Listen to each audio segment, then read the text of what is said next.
প্রতি বছরই আমি গণেশ ঠাকুরের ভিডিও বানাই, কিন্তু এবছরে মনটা খারাপ ছিল।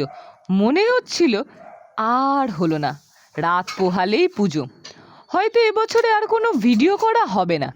মন থেকে খুব ইচ্ছা ছিল গণেশ ঠাকুরকে হাতে নিয়ে একটা ভিডিও করার, কিন্তু নিজেকে প্রশ্ন করেছিলাম, সত্যিই কি সেই ইচ্ছেটা কোনোদিন পূরণ হবে?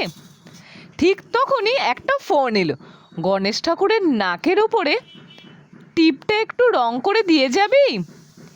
এই একটা ফোন আমার পুরো মনটাই আনন্দে ভরে উঠেছিল। আমি ভেবেছিলাম এটা তো ঠাকুরের ডাক, তাই সাথে সাথে মারাঠি লুকে রেডি হয়ে পৌঁছে গেলাম। মনে হচ্ছিল এ আমার জন্য এক আশীর্বাদ।